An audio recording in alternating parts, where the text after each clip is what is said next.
सिवाय 2 मगरबी यानी मोरक्कन ज़ायरीन के। वो बहुत नेक और मुत्तकी लोग हैं। वो किसी से कुछ नहीं लेते बल्कि खुद खैरात करते हैं।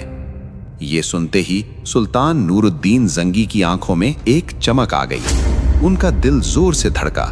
उन्होंने हुक्म दिया, इन्हें फौरन मेरे पास लाओ।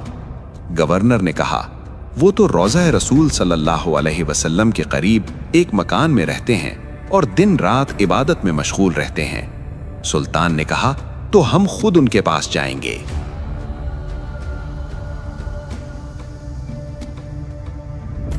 सुल्तान अपने मुहाफिजों के साथ मस्जिद नबवी के करीब इस छोटे से मकान में दाखिल हुए।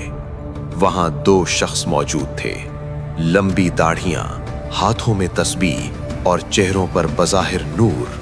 लेकिन जूं ही सुल्तान जंगी की नजर इन पर पड़ी तो इनके पैरों तले जमीन निकल गई। ये वही 2 चेहरे थे, वही सुर्ख रंगत, वही नीली आंखें, ये वही शैतान सिफत इंसान थे जिन्हें नबी करीम सल्लल्लाहु अलैहि वसल्लम ने ख्वाब में दिखाया था।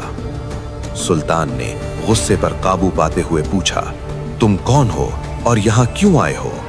उन्होंने मासूमियत से जवाब दिया, हम मराकिश से हज के लिए आए थे और अब नबी सल्लल्लाहु के पड़ोस में रहने की सआदत हासिल कर रहे हैं। सुल्तान ने गरज कर कहा, सच बोलो, इससे पहले कि मैं सख्ती करूं।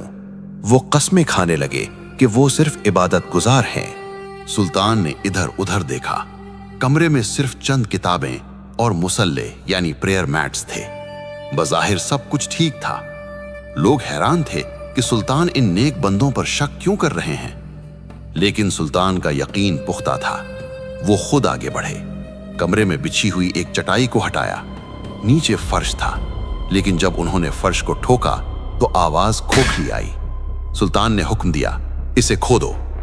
सिपाहियों ने मिट्टी हटाई तो नीचे एक लकड़ी का तख्ता था, और जब वो तख्ता हटाया गया तो वहां मौजूद हर शख्स की चीख निकल गई।